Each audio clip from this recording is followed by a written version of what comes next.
que me direciona a vocês e hoje vamos discutir um grande e fascinante caso que vem intrigando juristas e acadêmicos por décadas, o caso dos exploradores de caverna escrito por Lon Fuller. Para entendermos melhor a obra em si, é importante compreendermos o autor Lon Fuller, que foi um grande jurista do século XX e que trouxe para o direito e levantou o direito várias questões como o embate de positivismo e naturalismo, direito à ética, o direito como ciência, entre outros. E é isso que vamos analisar neste vídeo. O caso, ele gira em torno de 5 sujeitos que, ao explorarem uma caverna, eles ficam presos. Desses 5, inclui Roger Wetmore.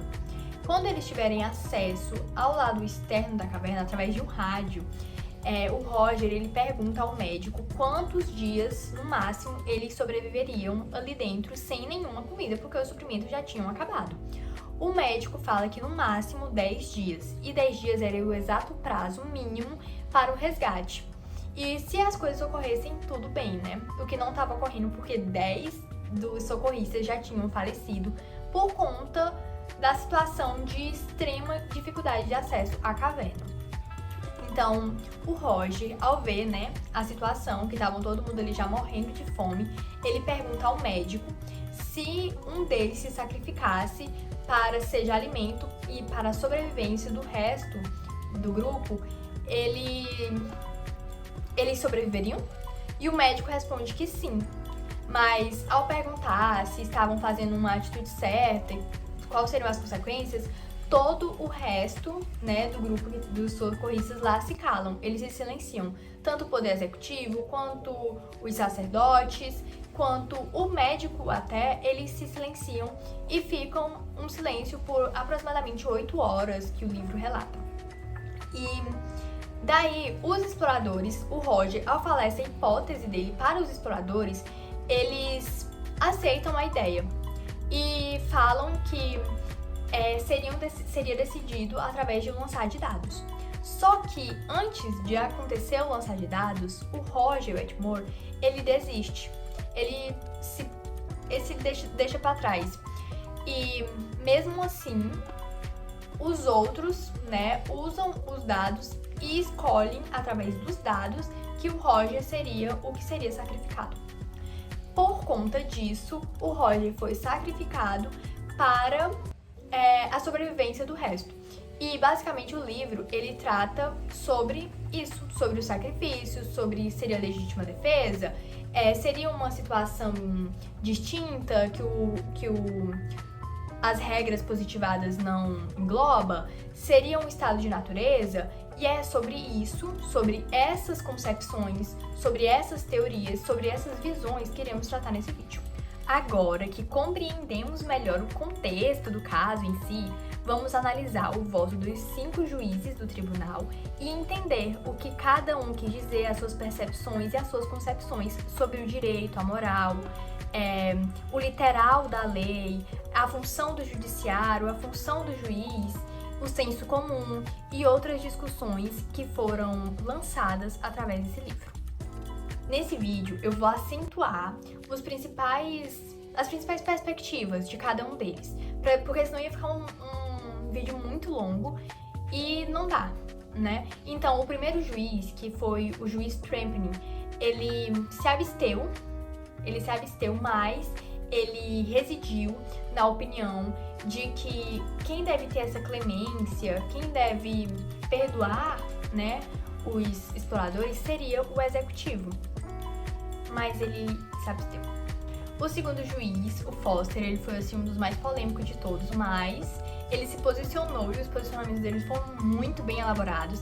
Ele dividiu o posicionamento dele em dois argumentos principais, que foi o primeiro, foi em que os réus eles se encontravam em um estado crítico de sobrevivência, em que eles estavam no estado de natureza, e aí ele traz o direito natural, em que aqueles réus eles não podem ser julgados através das leis positivas, sendo que eles estavam em um estado natural, em que eles estavam em um estado crítico de sobrevivência. O Foster, nesse primeiro argumento, ele também traz sobre o valor da vida, em que eles estavam ali tentando a sobrevivência e que não se pode meio que se libertar da vida. Eu vou ler pra vocês pra ficar uma coisa mais clara. Ele fala assim: não tem como nós buscarmos a preservação da vida se ao mesmo tempo é necessário a privação da vida. Então ele traz isso como um argumento para os réus serem absolvidos, né? Óbvio. E o que eu percebi, que eu não vi ninguém falando sobre, mas eu achei o posicionamento dele tanto quanto utilitarista.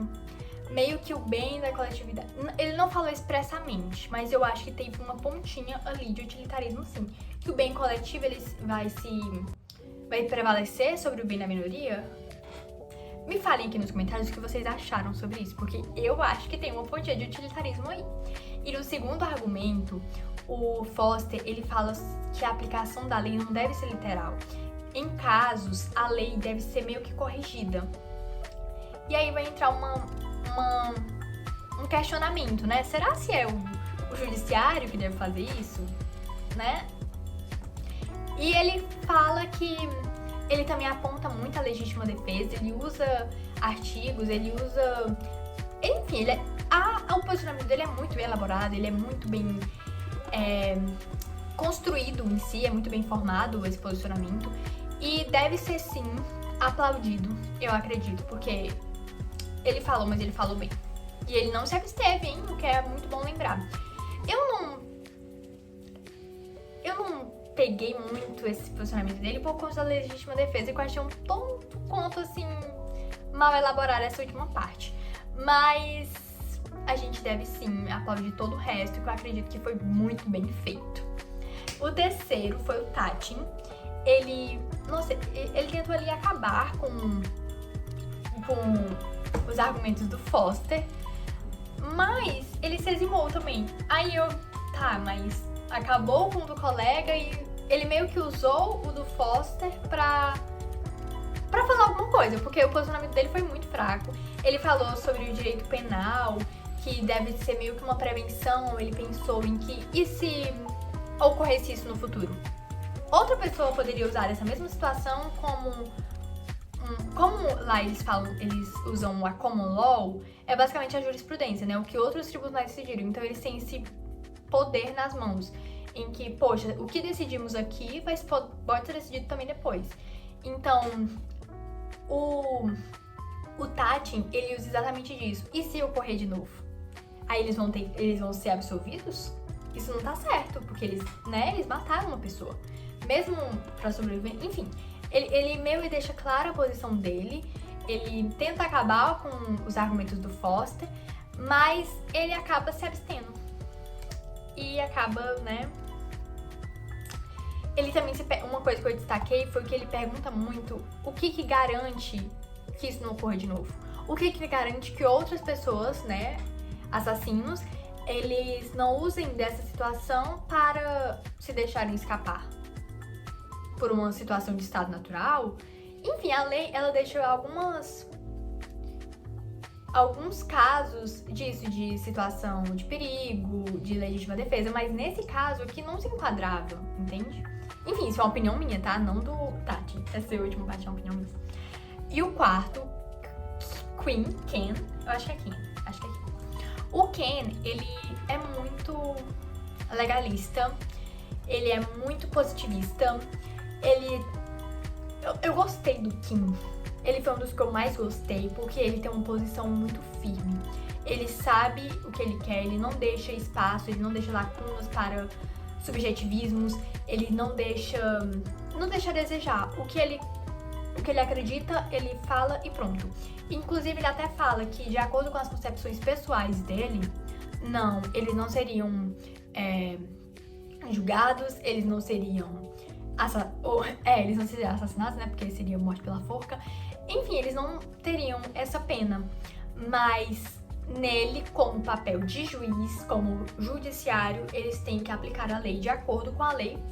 Até porque não é ele que deve corrigir a lei, como o Foster sugeriu, né? Eles só estão ali para aplicar a lei, simplesmente.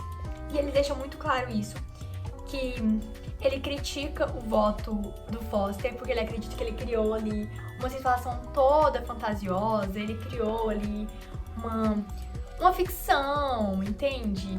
Uma história pra abster, o que na lei é bem claro, que outra pessoa matou outra, acabou, pena de morte pra ele também e pronto. E ele também acredita que o juiz, ele deve seguir a lei acima de tudo, porque, né, gente, é o juiz, ele não tá ali pra criar opiniões particulares e, de acordo com as opiniões dele, seguir ou não. Inclusive, ele critica muito alguns juízes em que eles meio que criam essas lacunas na lei pra se fazerem delas e meio que se sentirem maiores do que a própria lei, porque através dessas lacunas é o juiz que tem que decidir de acordo com a concepção pessoal dele, de acordo com a moral dele, de acordo com a ideologia dele.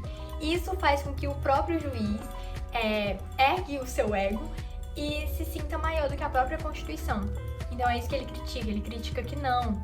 O juiz lá, bonzinho, que quis abster, poxa, ele não tava querendo ser maior do que a própria Constituição, que deixa claro que se matou, a pena é morte. Então, meio que, né, ele se fez de aproveitar dessa lacuna da lei pra se sentir maior, entende? E é isso que ele julga e ele deixa o seu voto claro para a condenação. O voto dele é muito claro para a condenação. Inclusive, ele fala uma coisa que ele usa muito a palavra restritivo. O papel do juiz é restritivo, é de acordo com a lei, pronto. É o cara crachá, entendeu? Então é basicamente isso, o voto do Kim. Gente, é um voto muito bem elaborado também. É um dos votos que eu mais gostei, porque ele se posicionou, ele foi persuasivo na posição dele. E eu gostei muito do voto dele, igual eu gostei muito também do voto do Foster. E o quinto foi o voto do Randy, que ele usou muito da opinião pública e que a gente deve também ver a população, deve consultar a população, que 99% das pessoas, eles acreditavam que as pessoas julgadas, né, os réus, deveriam ser absolvidas. E ele também falou uma coisa que eu achei muito interessante que ele falou, foi que o poder judiciário é feito para as pessoas, então por isso a gente deve consultar as pessoas antes de tomar uma decisão. Então ele fala muito sobre isso, sobre a opinião popular, sobre o senso comum, sobre as experiências dele, a carreira dele de juiz, né, que deve sim se preocupar com o que a sociedade vai achar, que não deve ser só aquele cara crachá, mas apesar dele ter emitido esse posicionamento dele, ele acaba se abstendo novamente. Outra abstenção, gente, vê se pode. E ele acaba acreditando também que o executivo não tem nada a ver, ele inclusive fala que tem por uma fofoquinha, né, por uma informação indireta, que o executivo ele não vai ter clemência, que ele não vai se meter nesse caso. E enfim, ele vai tentando destruir os argumentos dos outros e construindo o próprio posicionamento, mas o que é dele, assim mesmo, é a questão da opinião pública, que ele acredita que a sociedade tem esse poder também de julgar e da gente usar ela, só que usar a sociedade como termômetro até, né? Mas eu não gostei muito dele porque ele não falou, né? Ele falou e no final não fez nada, ele se absteve, ele se eximiu novamente. E foi isso, galera. Foi esses 5 votos. Eu espero muito que vocês tenham gostado. Eu espero muito que esse conteúdo tenha sido proveitoso pra vocês, que tenha sido formativo, enfim, que tenham aprendido um pouco mais, que tenham entendido algum voto que vocês não tinham compreendido, vocês tenham visto coisa em que antes vocês não tinham percebido. Enfim, eu acredito que esse conteúdo foi muito bem explorado nesse vídeo e eu espero que vocês tenham aproveitado ele da maneira mais eficaz possível. Eu quero muito trazer outros vídeos como esse, destrinchando livros, destrinchando teorias aqui no canal. E muito obrigada por ter assistido até aqui. Eu amei fazer esse vídeo pra vocês. E é isso, um beijo